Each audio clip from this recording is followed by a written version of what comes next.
আসসালামু আলাইকুম। আশা করি সবাই ভালো আছেন। আজকে দেখাবো পাকিস্তানের বিখ্যাত বিফ বিরিয়ানি। এই বিরিয়ানিটি এত মজা হয়, একবার তৈরি করলে বারবার তৈরি করতে ইচ্ছে করবে। তাই ধৈর্য সহকারে পুরো ভিডিওটা দেখবেন। এখানে অনেক কিছু দেখার এবং শেখার আছে। ভাষায় একবার তৈরি করে দেখুন, সবাই পছন্দ করবে ইনশাআল্লাহ।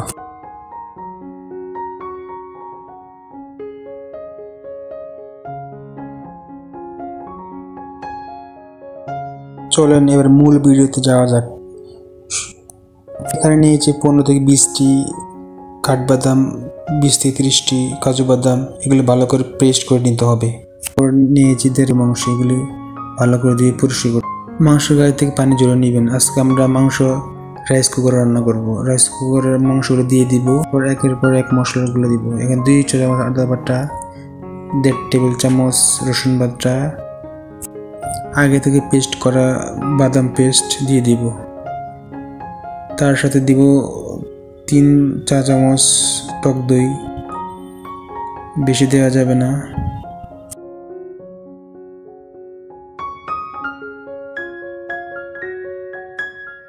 আমি এখানে 2 টেবিল চামচ মরিচ গুঁড়ো দিয়েছি। আপনারা আপনাদের পছন্দ অনুযায়ী ঝাল বাড়িয়ে বা কমিয়ে দিবেন। তারপর দিয়ে দিলাম 1 চা চামচ ধনিয়া গুঁড়া, 1/2 চা চামচ জিরা গুঁড়া, দিয়ে দেবো জয়ত্রী অল্প করে। তারপর দিব জয়ফল দিয়ে দিব। এই জয়ফলের 10 ভাগের 1 ভাগ আপনারা দিবেন এখানে। তারপর লবণ দিয়ে দিব 2 চা চামচ, আপনারা স্বাদ অনুযায়ী লবণ দিয়ে দিবেন। দিয়ে দেব কিছু দারচিনি।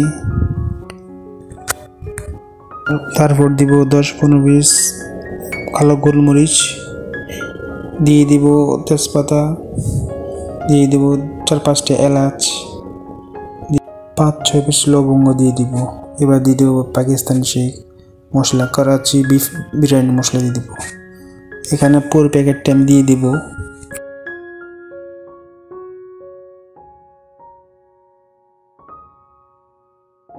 তারপর হাত দিয়ে পুরো সব কিছু একসাথে মাখিয়ে নিয়ে ভালো করে সব মাংসগুলো মাখিয়ে নিতে হবে। মাখিয়ে নেওয়ার পর আধা ঘন্টা বা 1 ঘন্টার জন্য ম্যারিনেট করে রাখবো। হাতে সময় থাকে তাহলে 1 ঘন্টায় করবেন। তারপর নিয়ে নিলাম বাসমতি চাউল। আমি এখানে 1 কেজি চাউল নিয়েছি। এই চাউলগুলোকে একবার ধুয়ে নিব, বেশি ধুইব না। একবার ধোয়ার পর 40 থেকে 1 ঘন্টার জন্য পানি দিয়ে ভিজিয়ে রাখবো। এখানে একবার ধুবো, বেশি ধুবো না। আমরা একবার ধুয়ে পানি ফেলিয়ে তারপর তার উপর পানি দিয়ে 1 ঘন্টার জন্য বা আধা ঘন্টার জন্য বা 40 মিনিট আমরা এটাকে রেস্টে রেখে দিব। তারপর চুলাতে ফ্রাই প্যান দিয়ে দিব। এখানে পেঁয়াজ বেরেস্তা করার জন্য ফ্রাই প্যান নিয়েছি, তার মধ্যে পেঁয়াজ দিয়ে দিব। আমি এখানে বড় 5 থেকে 6টা পেঁয়াজ কুচি দিয়েছি। পেঁয়াজগুলি বেরেস্তা করে নিব। বেরেস্তা করার পর মাংসের সাথে দিব কিছু, আর কিছু লাস্টের দিকে বিরিয়ানির উপর দিয়ে দিব আমরা। আমাদের বেরেস্তা করা শেষ। এখানে আমি 5টি আলু নিয়েছি। আপনারা আপনাদের পছন্দ বাড়িয়ে কমিয়ে নিতে পারেন। আলুগুলোকে বড় করে সাইজ করে কেটে নিব। কেটে নেওয়ার পর ভালো করে ধুয়ে নিব। ধুয়ে তারপর তার মাঝে ফুড কালার দিয়ে দিব। ফুড কালার বেরেস্তা তেলের মাঝে আমরা আর সবগুলো আলু ছেড়ে দিব। ভালো করে এগুলো ভেজে নিব। আলু সবগুলো দেওয়া শেষ সবগুলো আলু ভালো করে ভেজে নিব।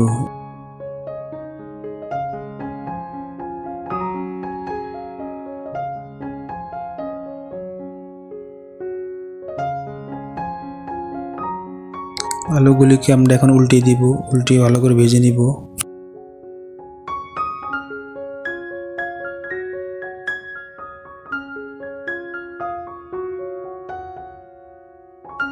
আমাদের আলু ভাজা শেষ। আলুকে এখন তুলে রাখবো। আলু গরম থাকা অবস্থায় তার মাঝে দিয়ে দেব হালকা একটু কেওড়া জল, 1 চা চামচ চিনি আর স্বাদ মতো লবণ দিয়ে দিব। তা দিয়ে ভালো করে মেখে নিব। মাংসগুলোকে 1 ঘন্টা ম্যারিনেট করার পর এখন আমরা মাংস রান্না করার জন্য এখানে তেল দিয়ে দিব পরিমাণ মতো। তেল দেওয়ার পর ভালো করে এগুলোকে মিক্স করে নিব। নেয়ার পর আমরা মিক্স করার পর আমরা রান্না শুরু করলাম। ঢাকনা দিয়ে ঢেকে দিলাম। কিছুক্ষণ পর ঢাকনা উঠিয়ে তার নেড়ে দিতে হবে। কিছুক্ষণ পর পর ঢাকনা তুলে নেড়ে দিতে হবে, না হলে নিচে লেগে যাবে। এভাবে আমরা রান্না করতে থাকবো যতক্ষণ পর্যন্ত মাংস 90% পর্যন্ত সিদ্ধ না হয়। এর উপরে দিয়ে দিব আগে থেকে ভেজে রাখা পেঁয়াজ বেরেস্তা, তা দিয়ে ভালো করে মিক্স করে নিব। আমাদের মাংস রান্না শেষ। এবার আগে থেকে ভিজিয়ে রাখা চালগুলোকে আমরা পানি ঝরিয়ে নিব 10 মিনিটের জন্য। 10 মিনিট পর আমরা চলে যাব সরাসরি রান্নায়। এখানে পাতিল বসিয়ে দিলাম। পাতিলে 3 কেজি পরিমাণ গরম পানি দিতে হবে, যেন তাড়াতাড়ি রাইসগুলো সিদ্ধ হয়।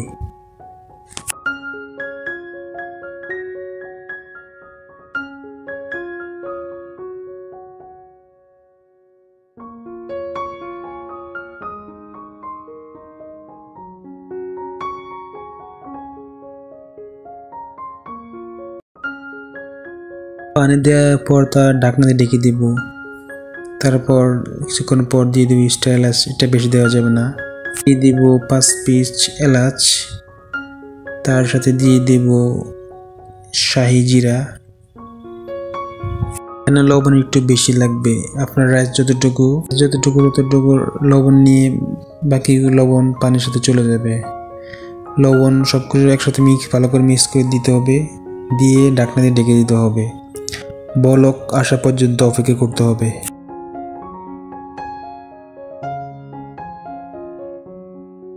পানি ফোটা শুরু করছে, আমরা ঢাকনা তুলে এর মাঝে দিয়ে দেবো চালগুলো, দিয়ে দেবো সবগুলো চাল দিয়ে দিব। তা নেড়ে আমরা ঢাকনা দিয়ে ঢেকে দেব।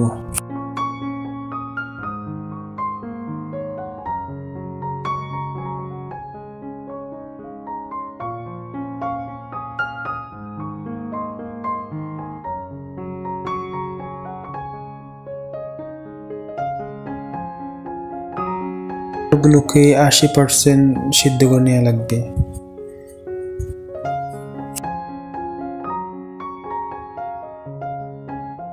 আমাদের রাইস অলরেডি হয়ে গেছে, আমরা এখন তা থেকে পানি ঝরিয়ে নিব।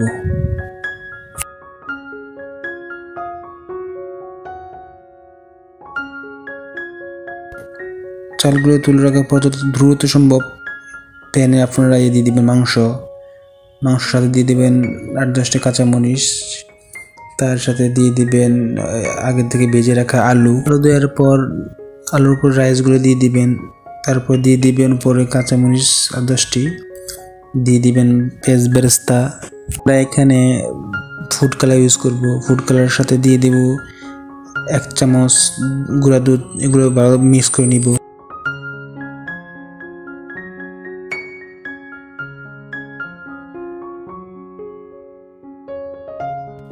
রাইসের উপর আমরা লিকুইডে দিয়ে দিব, যাতে কালারটা সুন্দর আসে, দেখতে ভালো লাগে।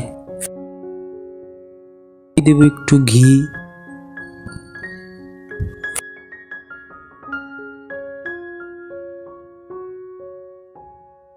ঘি দেওয়ার পর তার ঢাকনা দিয়ে ঢেকে দিব। ছিদ্রকে বন্ধ করার জন্য আমরা এখানে একটি লবঙ্গ ব্যবহার করব, যাতে এখান দিয়ে যেন বাতাস না বেরোতে পারে। আমরা 10 থেকে 15 মিনিট বিরিয়ানিগুলো দম দিয়ে রাখবো।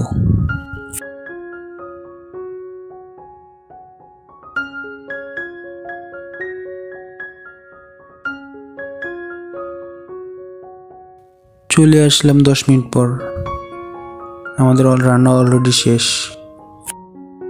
এত মজা হয়েছে, আপনারা রান্না না করলে মিস করবেন।